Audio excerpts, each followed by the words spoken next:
diametrida 30 kW bilan chiqib turgan soatiga 200 kuba suv. 200 diametrda. Mana. Hurmatli akalar, Xudo xolasa bosimi zo'r. Nasoslarda mustanovkalarni borib tushuntiramiz. Bir donagina like bosib qo'yasizlar. Bu joyga biz salkam 3 yil oldin liniya qilgandik. 3 yil oldin. Aka yaxshimiz. 3 yil oldin liniya qilgandik. Agar sizlar deysizlarga bo'lsa, nariga tomonga o'rnatgandik. 3 yil oldin ham shu nasosda o'rnatgandik. Bu bog' boshqa odamga o'tib ketibdi. O'sha paytda mana ko'chatlar kichkintoy ko'chat edi. Hurmatli akalar, bog'bon akalar. O'shandan keyingi holat, o'sha nasos yurib, mana narsalarni qarang. Mashalloh. Mashalloh, mana qaranglar. Ana nima deyapti? Kichkina ko'chatcha edi mana shular. Buni qaranglar. Shularga qo'yib o'tib ketaman hali. Ko'rsatib o'tib ketaman, lekin juda ham zo'r. Allohim hammani dehqonchiligiga, bog'bonlarga barakot beraversin. Mana uni qaranglar. Mashalloh. Egilib ham ketibdi. Kichkina shoxlarida ham. Slivami, nima deydi buni? Sliva. Ana. Hozir ochuvdik. Bu yerda terim bo'lyapti ekan.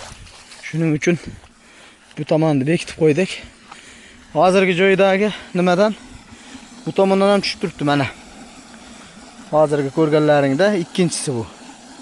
Ikki tomonga bo'lib qo'yishibdi. Hop. Zadveshka qo'yishibdi. Zadveshkani olib tashlash kerak. Zadveshkani 200 talik qo'yish kerak. Bu akaga aytib qo'ydik. Ichini to'kurda shildirib 200 talik zadveshka qo'yilsa, nasosga kuchlanish kelmaydi. Hozir turgan yerimiz oralig'i 1 kilometr uzoqlikda 18 metr podyum bor. 18 metr podyumga shu nasosimiz suv haydab beryapti. Allohimga behisob shukr. Kamina, Faxromjon, charchamayapsizlarmi? Mana ancha uzoq vaqtlardan keyin yana diydor ko'rishib, xizmatdamizda qolasa. Allohim barakot beraversin, juda zo'r. Borib nasos ustanovkalarini ko'rsatamiz. Akalar, gigant nasoslar, 250 kilovatli nasoslar. Sovetskiy. Legendarniy. Xullas, biz bu yerga gulviniy nasos ustanovka qildik mana. Xudo xolasa, kreynikchadan pizillab qo'yapti ekan. Hop, chuqurligimiz 2 metrdan yuqori.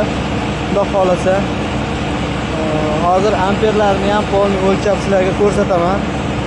Nasosimiz mana shu katta tortib turgan nasos bilan bilinyapti, chunki u nimadan suv pastlayapti yurgan sari pastga qarab. Mashalloh, juda zo'r. Like bosmagan bo'lsangiz bosib qo'yinglar. Dehqonlarga podlistga jo'natib qo'yinglar. Hop, bu yerda o'zi bo'lgan nasos. Prosta bee'tibor bo'lib, loy bosib qo'ygan nasosda o'rniga boshqa olib kelib qo'yib berdik. 3 yil ishlatishibdi. 219 diametr truba. Xudo xolasa. Chotki. Pasayyapti, ko'ryapsizlar, borgansiz. Qarang, bilinyapti. Pasaytiryapti. Ha? Yurgizdim, ha? Yurgizdim. Shakamiz. Buni aqlim, maza qilib nasos o'rnatmagandim. Nasos tushirgan, libyotkalar ham bor ekan deydi. O'tib qo'ydilar. Har bir tomchi pulga chiqadi. Hop, nasosni amperi 65 amper. Bitta bu 3 yil oldin qo'yilgan shetimiz akalar, mana. 3 yil oldin qanday qo'ygan bo'lsak, ana endi qilt etmay turibdi. Umuman bir yerda o'zgarish ham yo'q. Bitta mana uni bizdan chiqib qolgan ekan, mana tagini tozalab ishlaydigan qilib qo'ydik. Xo'p, buni akalarimizningini hozir sozlab qo'yamiz. 85 ekan. 75 ga chiqarib qo'yamiz. Ana bo'ldi. 10 amper ko'tarilsa avtomatik nasos o'chadi. 10 amper tashaversa avtomatik o'chadi. Voltmetrimiz bittasi ana 3 yil davomida bittasi kuyibdi. Lekin puskatillar o'sha aytganimdek kumush kontaktli, baribir kumush kontaktli. Avtomatlar ham joy-joyida, transformator yonida. Ilgarigi nasosimiz mana yerda bo'lgan. 4 metr chuqurlikda bo'lgan, loy bosib qoldi. Loy bosib qolsa kuyatda. Xo'p, glyuminli nasos o'rnatganda birinchi navbatda loyiqasiga e'tibor berish kerak. Ikkinchisida fazazashda to'klariga e'tibor berish kerak. Keyin nasosimizni tik holatda, ya'ni mana shu uzoq liniyaga suradigan nasoslar tikiga e'tibor berish kerak. Yotiq holatda ishlaydigan nasoslar ham bor, tik holatda ishlaydigan. Tik holatda ishlaydiganlar uzoq masofaga suruvchi nasoslar hisoblanadi.